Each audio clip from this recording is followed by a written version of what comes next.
Hey everybody, welcome to another episode of Classic Gaming Brothers. I'm Zach. And I'm Seth. We're the Classic Gaming Brothers. That's right, we are the Classic Gaming Brothers. We are. Welcome to our 100th... What? Why are you laughing? I'm just laughing at life. At life? I thought you looked in a mirror or something. Well, I am looking at your face right now. Whoa! Whoa! Joke's on you, I'm holding a mirror. Whoa! We have a lot of sad. fun. You just cut this out, which is always... I'm not going to cut this out. I'm going to keep this good. in, actually. Good. This I'm going to keep in solely because you said I was going to cut it out.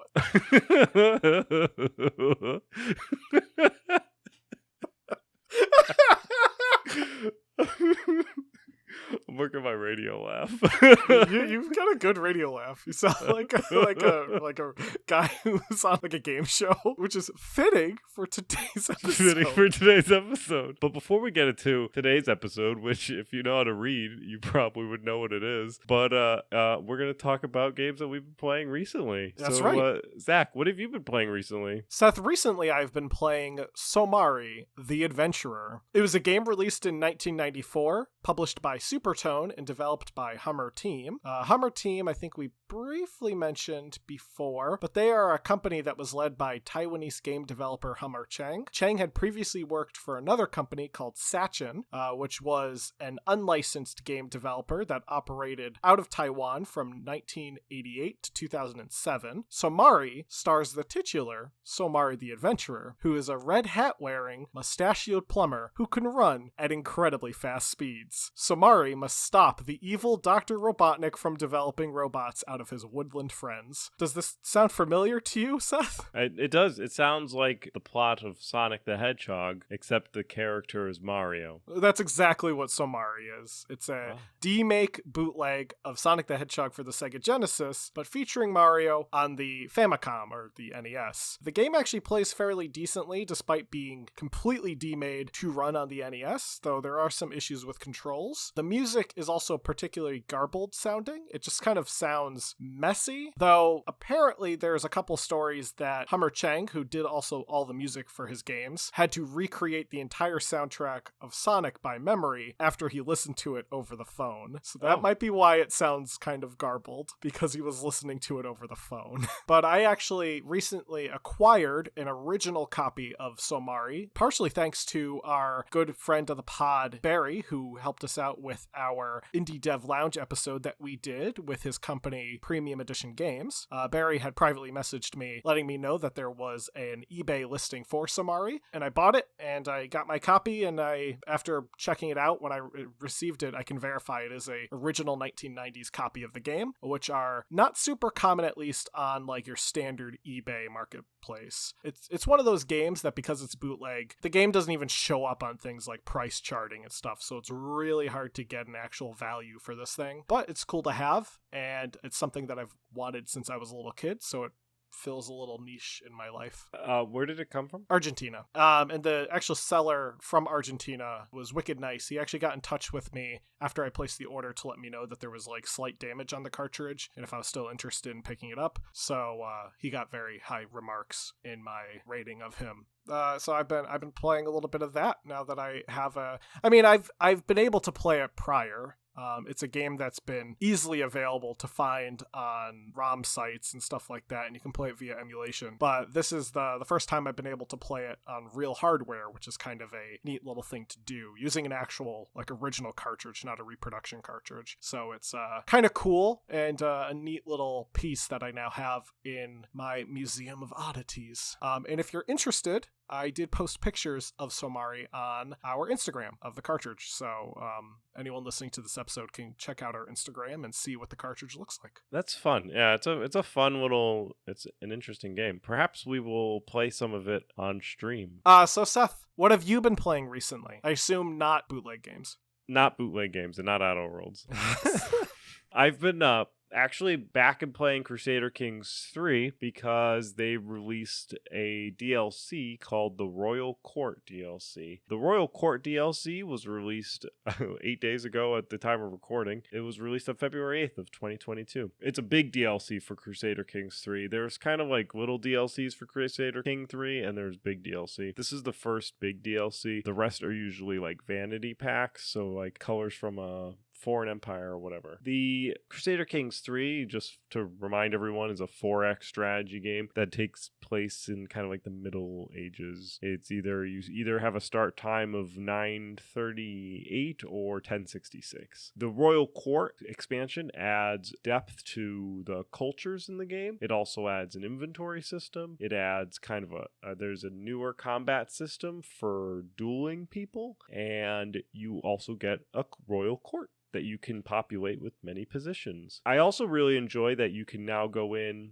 and if you build your own character, you can customize your banner and you can actually just build it instead of previously in the game, you had to just keep clicking random images until you got to one that you liked. Now you can just build it to be what you like from the beginning. So I decided that I was going to play as the Danes, the King of Denmark. I was clicking random for my name, and it stopped at Odd as a name, which is a Danish name. Like ODD? Like ODD, yep. And that's what I named my king. Oh, and I changed his house name to be Odium. So he's King Odium of the Odium dynasty. And he names all of his children Odd as well. Well, only the boys. So he has, Odd 1, Odd 2, Odd 3, Odd 4, Odd 5, and like Martha.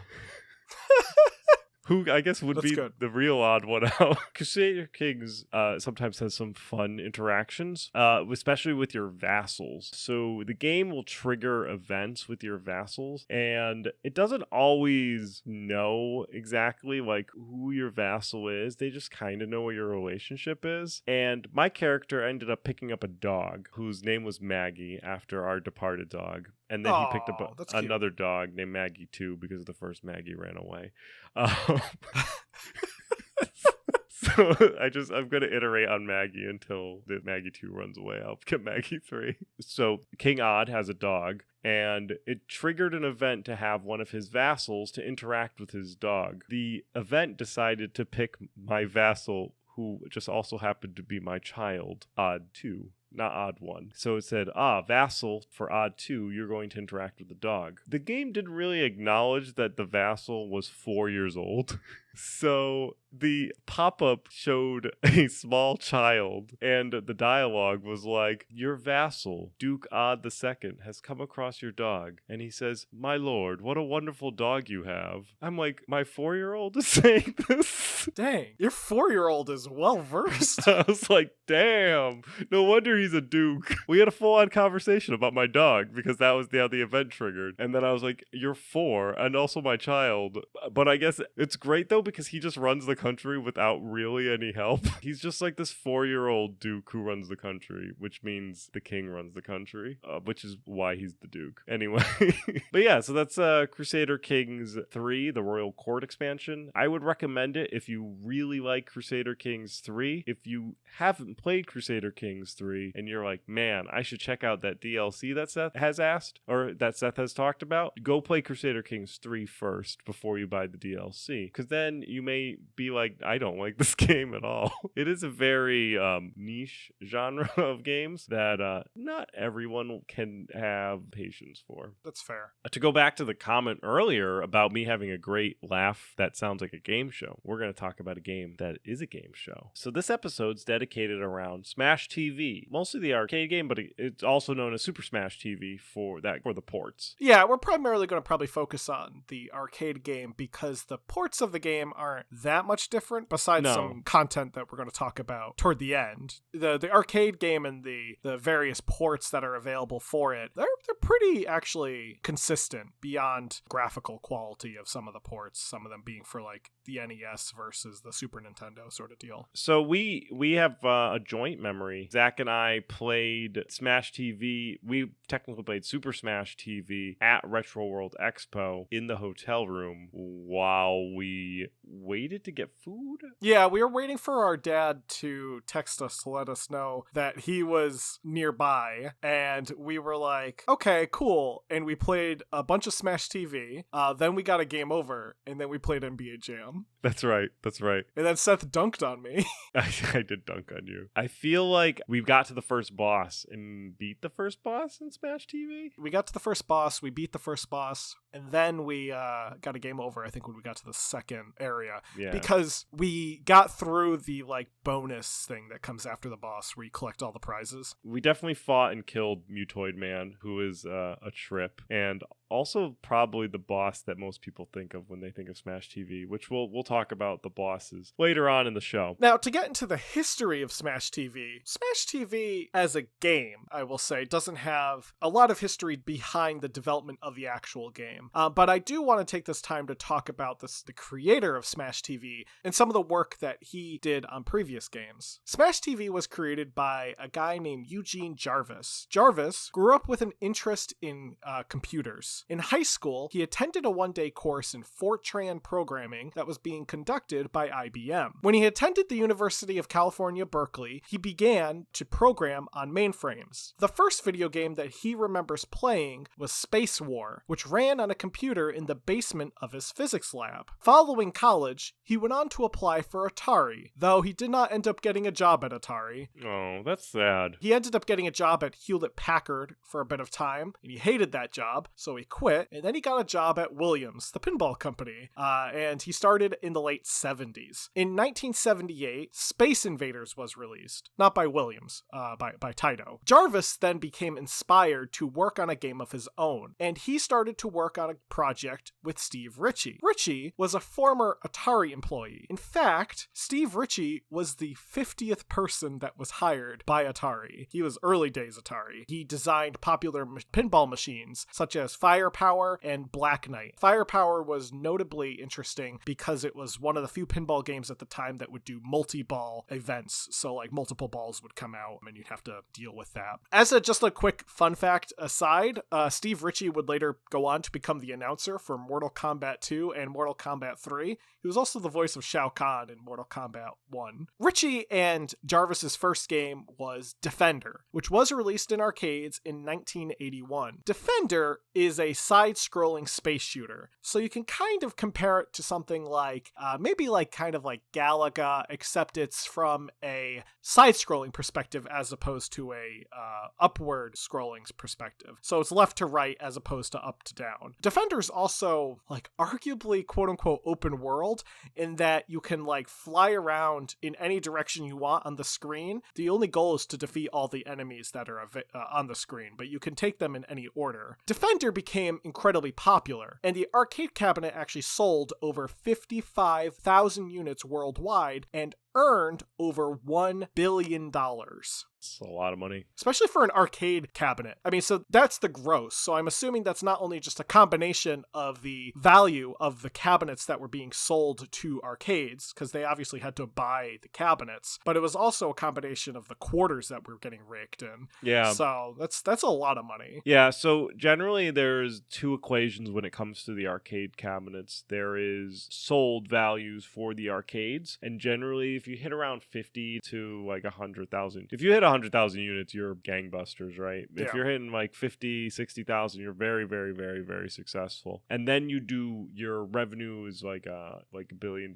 So that would be quarter revenue. Right, yeah. Which primarily goes into the pockets of arcades, unless they lease the machine. Which a lot of arcades did at the time. Arcade cabinets were expensive, so it was cheaper to lease the machine. Then you give a portion of your profits to the leaser. Anyway, Jarvis ends up leaving Williams to form his own company, VidKids, in 1981. VidKids would soon create Stargate, which was an enhanced sequel to Defender, because Defender was very popular, so might as well make it again, except better. And it would go on to be published by Williams. And in 1982, VidKids would go on to create Robotron 2084. Robotron 2084 or mostly called Robotron, because saying 2084 a bunch of times is kind of annoying, but it was a multi-directional shooter set in the year 2084. In the game, you control a character from a top-down perspective, and you walk around and shoot bad guys. And the game uses a control scheme that's commonly referred to as a twin-stick control scheme, and that is one joystick, usually the left, controls the movements, and the other joystick, usually the right,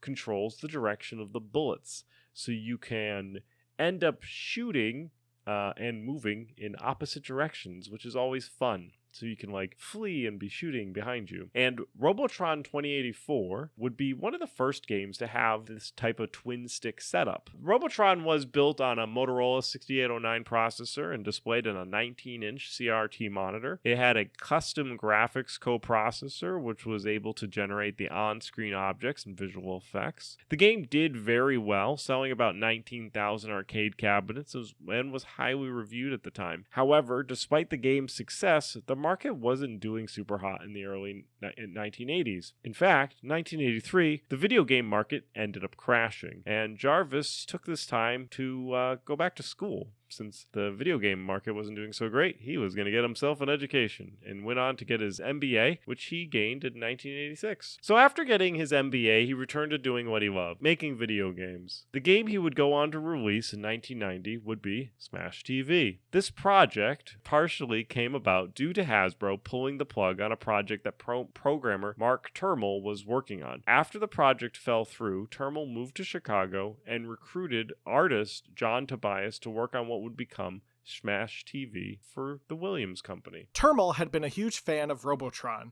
which was something that he definitely didn't keep private, and he was incredibly excited to get to work with Jarvis. Together, they were developing this new game. According to an interview with Jarvis, Turmel was obsessed with doing a twin-stick shooter, and particularly wanted to do a Robotron sequel. While they weren't necessarily able to create quote-unquote Robotron 2, they did, in a sense, create what could be considered a spiritual sequel, something that takes the ideas of Robotron and perfects them in its own way while being an entirely different game. John Tobias, who did the art for the game, had experience previously working as a comic book artist, and Smash TV would be his first major game project. Using what little tools he had for developing art on the hardware that was available, he visualized the characters and designed them pixel by pixel. He would then create each character's rotations in the 2.5D world they were creating pixel by pixel. So he would have to single-handedly create these artworks pixel by pixel to get them to look perfect when they were rotating on the screen, which nowadays is probably a little easier to do than it was back in the late 80s, early 90s. Jarvis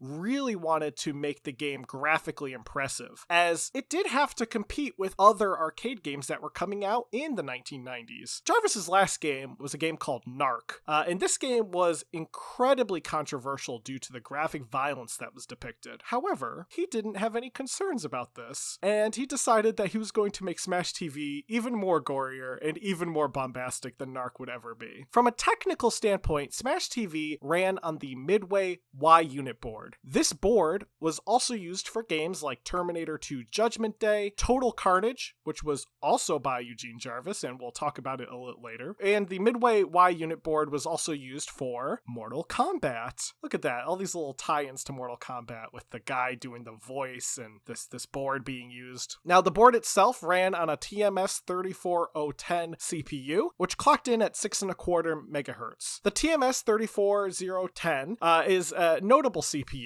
because it was designed to include graphics-oriented instructions. Thus, the board did not require a graphical coprocessor like the one that Robotron was using. So now this board would be mounted into a cabinet, and the Smash TV cabinet is gorgeous. The bottom of the cabinet where the controllers are, you have your twin sticks, and the cabinet play area is split between two players. So because you can have two players playing the game at one time. So you would have contestant 1, and then you would have contestant 2. And next to each of the joysticks, it would say whether the joystick was for moving or for firing. So it would say move, fire, move, fire. And then underneath, there was an arrow pointing to what your contestant looked like, which is actually pretty helpful because there was a blue character and a red character. So you could kind of look down if you got confused at like which character you were playing, which can happen in a kind of a high energy game like Smash TV. And the characters, they were both dudes and they were both shirtless, and they wore these helmets that look like they were on American Gladiator. It's like these like foam helmets that like had chin straps. Yeah, they look very silly. And they both are wielding weapons. And under the CRT, there is 2 cameras that kind of like, you're like looking from behind the cameras and you're kind of like watching the game in front of you is kind of like how the design is set up. And then of course there's the header with the Smash TV logo, the announcer whose name is Evil MC, and his 2 ladies that go with him everywhere, and they're video recording the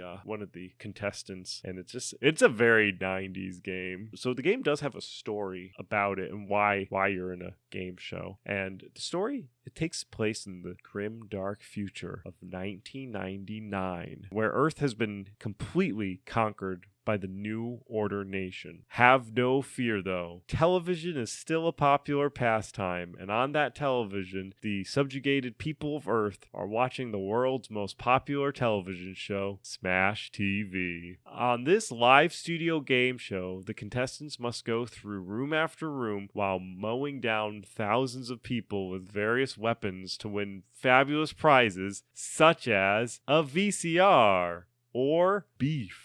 Some great prizes to win after killing thousands of people. The host of the show, Evil MC, has some really iconic voice work in the game where he says things such as, "Big money! Big prizes!" This host looks like a very bedazzled sleazebag who's flanked by 2 buxom blonde women at all times that are scantily clad. The game takes a lot of inspiration from the movie Running Man, which came out in '87, where Arnold Schwarzenegger is part of a game show where criminal runners have to escape the death from professional killers. However, in Smash TV, you're going room to room just mowing down these people in like an endless sea of enemies. So it's kind of like Running Man, but also kind of not, because Running Man is more of like a thriller-ish type movie where Arnold Schwarzenegger is trying not to get killed. Smash TV, you are killing people. I know the game also pulls some inspiration from movies like RoboCop, which also came out in '87, particularly in the dialogue that you hear from the sleazy host. One of his lines is, "I'd buy that for $1," which is a direct quote from RoboCop. They also say, "Total carnage! I love it!"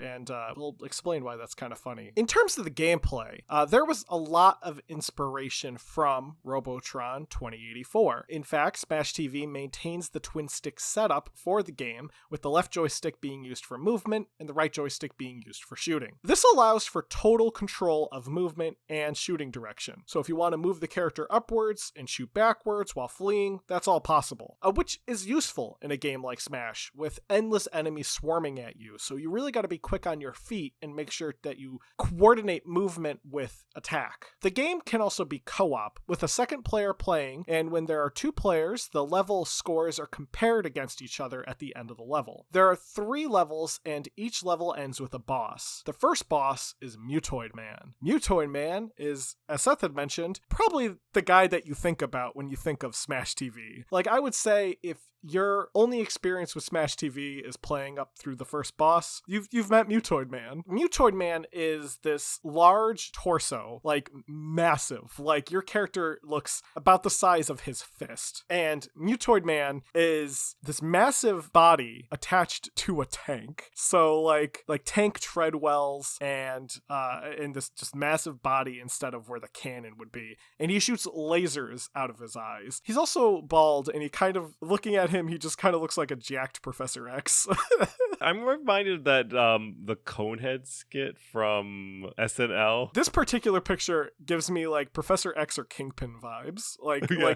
but like 1990s Spider-Man cartoon. Or those villains from the X-Men arcade game. And not only is he just kind of bizarre looking, he's also notoriously difficult to kill. While you're fighting him, different parts of him will break off, and he will just keep fighting you until there is nothing left but like a blood splatter on the tank itself. So even his like entire body will be gone besides the tank, and he'll still be trying to mow you down. He fights you by really just running all over the place and shooting lasers out of his eyes. Not only are the lasers lethal, but if you go anywhere near him, he'll crush you. He also has like 2 guys like stationed on his treadwells with guns that will shoot at you. They're tiny guys. I don't know where Mutoid Man came from, but he's pretty fun. The part where he he continues to fight you even as he's like falling apart, though, that's like a Smash TV boss thing that you'll go to find out after fighting Mutoid Man that all of the Smash TV bosses do this. The second boss is a massive green face called Scarface. So he doesn't look anything like Tony Montana or Al Capone. He looks kind of like Shrek. To the point where Seth had actually sent me a picture of Scarface, but it was someone had photoshopped Shrek onto it. Scarface will break apart as you fight him and will shoot out multiple energy balls from his quote-unquote scar face. Yeah, it looks like he's vomiting energy balls at you when you fight him. I just feel bad for him, though. Mutoid Man, at least he's got like arms and he can go about it. His Scarface is just like a face shoved into like... He looks like, Krang from Teenage Mutant Ninja Turtles without the body. I was going to say MODOK. Oh, yeah, a little bit. Yeah, it could be a little MODOK-y as well. I get MODOK. Maybe he has like a really vibes from tiny too. body, but you can't see it because it's underneath his big head. The third boss in the game is actually 2 giant snakes called Daikobros. They move around the screen, though their bodies will stay anchored. And you can only hurt them by hitting them in the face. They shoot laser beams out of their mouth, and they also will throw mines at you. Both things that snakes are known to do. After you defeat Daikobros, that's not the end. You keep playing the game, and you kind of go back into playing Smash TV, like the different areas where you're fighting just like little bosses or little enemies versus a big boss. And you get on to the actual final boss of the game, who is Evil MC himself. And he looks like Mutoid Man,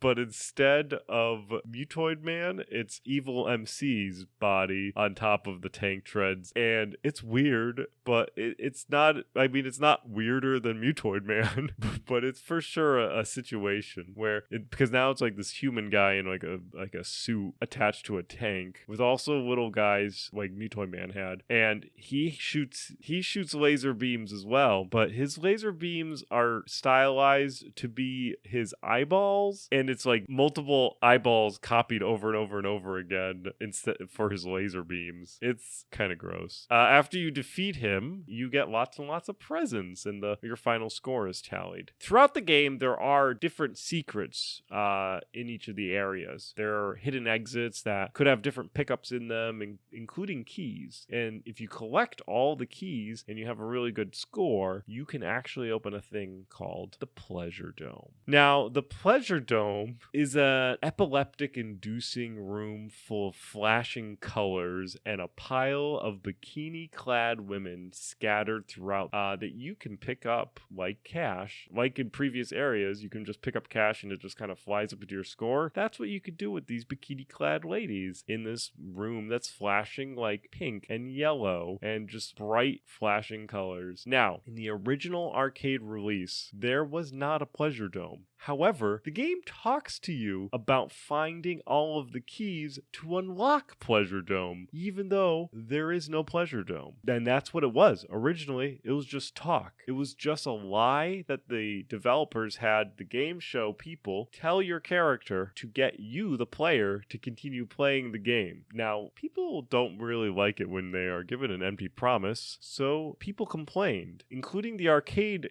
owners, like the cabinet owners, and the people playing. they were like, what the hell? You're talking about this Pleasure Dome and it's not even there. They complained so much that Midway, who distributed and published the game, had to go and reissue a revision to the ROM for the arcade cabinets that would actually include the Pleasure Dome, where if you were good enough as a player, you could actually access it. And because it seems like it was rushed out the door, it's probably why it feels like a phoned-in experience from the developers, where you like go into this room and you're like, oh, it's just like flashing lights and there's just like these bikini ladies that you can pick up. They could have done a lot more with it, I feel like, if they actually decided to include with the original game. They pretty much got called out for not having it, and they were like, guess we gotta have it. Now, the game was successful in the arcade format, and it was successful enough to be given ports to various systems, and we'll go into that when we talk about kind of like the legacy of the game. However, actual sales information for the sales of the game was pretty difficult to come by. However, in the 100th issue of Electronic Gaming Monthly, it was rated 6 out of all the arcade cabinets out there, not 6 out of 100. So the 100th issue of Electronic Gaming Monthly is a weird issue. They did their top 100 games, and then within those they had top 10s, and in one of those subsections of those top 10s they had top 10 arcade cabinets of all time, where they ranked them, and Smash TV came in at number 6. If you're curious, it was beaten out by NBA Hang Time, Double Dragon, Gauntlet 2, Daytona USA, and Street Fighter II Turbo Hyper Fighting, which came in at number 1. Now, this was November of 1997, so I think being number 6 in this arbitrary listing after being on the market for 7 years is pretty good. With the game doing as well as it did, Smash TV would actually see numerous ports and releases to various home consoles of the era. It was specifically released on the NES, Super Nintendo, Game Gear, Master System, Sega Genesis, the ZX Spectrum, Commodore 64, Amstrad CPC, Atari ST, and Amiga. Everything got Smash TV. Some of the home consoles, like the NES, actually allowed players to use the second controller as the shooting direction. Thus, you could keep that twin-stick feel despite playing on a controller. On other consoles outside the NES, they would actually remap the buttons in order to duplicate the feeling of a second joystick. So as an example, on the Super Nintendo version, the D-pad would control your movements, while the actual face buttons, so like the X, Y, A, B, would work similar to how the right joystick would function. Smash TV would go on to inspire another game, Total Carnage, which I've mentioned a few times now, and as we mentioned, is actually something that MC would actually say. Total Carnage is another twin-stick shooter, which was also published by Williams in 1992 and created by Eugene Jarvis and programmed by Mark Turmel. However, it is not considered a sequel to Smash TV. It's just a game that's heavily inspired by Smash TV. Smash TV itself would later see re-release in various arcade collection packs. The first being in 1999, it was included in the Arcade Party Pack for the PlayStation. In 2003, it was included in the Midway Arcade Treasures, which was released on Windows, Xbox, PS2, and GameCube. It was also part of the 2012 compilation Midway Arcade Origins, and it was also made available through Xbox Live Arcade service on the 360. The 360 version was actually the first version that allowed players to play the game online, which was really cool. However, this version was eventually delisted in 2010 because Midway Games dissolved, and that's Smash TV. That's Smash TV. We smashed that. Yeah, I think for final thoughts, Smash TV is a very fun game. If you've played Smash TV and like Smash TV, I highly recommend Xenocrisis, which is like Smash TV, but like aliens. Though, if you have not played Smash TV, I also recommend Xenocrisis, but I also recommend Smash TV. You should go play it. It's a great game. Again, you can find it re-released on various consoles, but I'm sure you can find a copy for the Super Nintendo or Genesis, potentially through via emulation, that you can easily play. And what's fun about Smash TV is it holds up because of the art. Someone could release Smash TV on Steam and people be like, this is a great indie game. Yeah. I think it's a game that, while probably some of the humor might be a little dated, because I think the nature of game shows is so much different now than it was back in the 90s, especially when you had game shows back in the 90s that I think were a bit more goofy in terms of the prizes that you would get. I don't even think it's the 90s. I think it's really game shows that were inspired in the 80s because the game was released in 1990. So really it was these 80s game shows that had like American Gladiators is really kind of something that comes to mind, which was an older game show. Yeah. And I think you don't have that kind of culture that you had of the game shows of the 80s nowadays. I mean, there are still game shows, but I think it's just a different culture in terms of how they play and what the prizes are like and in just how they are. Now, we're going to get into our byway pass, which I think it's a good place to go. Well, at the end of the episode, it's the only place to go. That's true. Or we could just roll credits, I guess. So, Zach. So, Seth. This is a new adventure in a franchise. It's a first-person perspective. Okay. You will be able to freely explore a 3D environment, and you will have to collect things to solve puzzles. Would you like to know the name of the game? I would like to know. Dying, 1983. We're going to take a short break while Zach looks this up.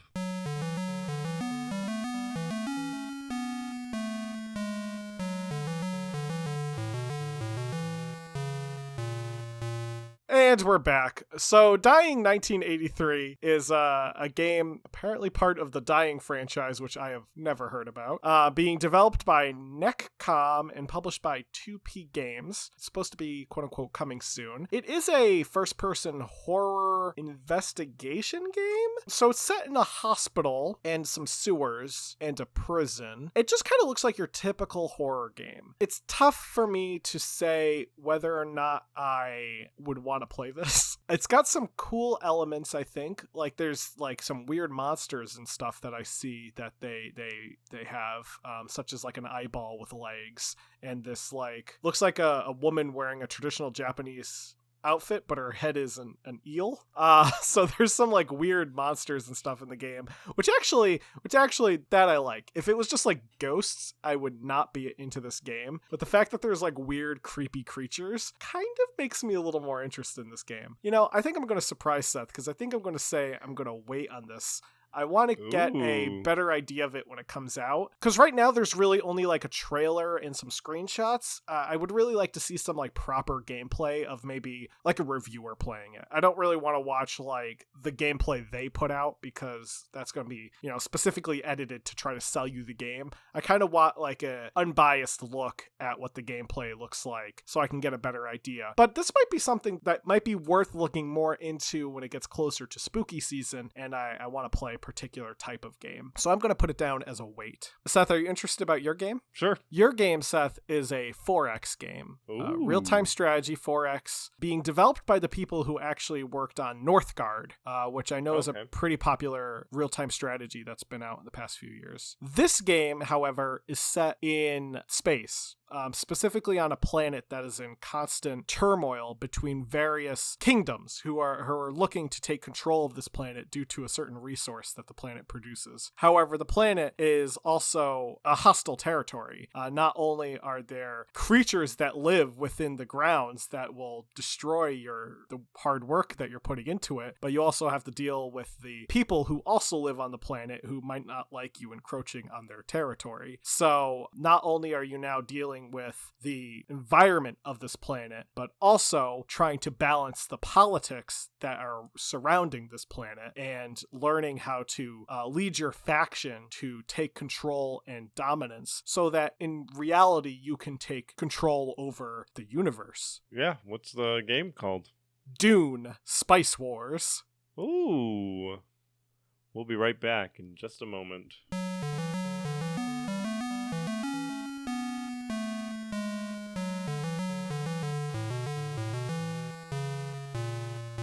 We're back. So, Zach is definitely more of the Dune fan out of the brothers. I enjoy Dune. However, I really enjoy Dune in video game settings versus like books or movies. Well, you haven't read the books, right? I've never read the books. I've only seen parts of the made-for-TV miniseries, but I've played a lot of the RTS, and I like the Dune world. So, like, this game actually is interesting to me because I like the Dune world in a video game setting. I think it makes a really good video game setting because it's a complicated world, but video games make it easy. And I think not to take from your opinion on it, but I think that it also lends itself very well to a 4X real-time strategy. Oh, for sure. 100%. If it was to be made into a video game, a 4X video game would be the game to make it into. I think there's a tabletop game of it. I think it is a 4X type of tabletop, like worker placement type of I'm pretty board sure game. it is, yeah. I have not played that game, but I would not say no to playing it. I would say no to purchasing that board game, but I might not say no to purchasing this video game. So I'm going to put it down right now. I think I'm going to do this. I'm going to put it down as a wait. Then when we go to PAX later this year, we will go to Shiro Games' table, and I will play this because it will be inevitably demoed. And if I like the demo, then I will pick it up. Sounds good. Or I'll buy it sometime in the indeterminate future because I want a new 4X game. Yeah, makes sense. All right.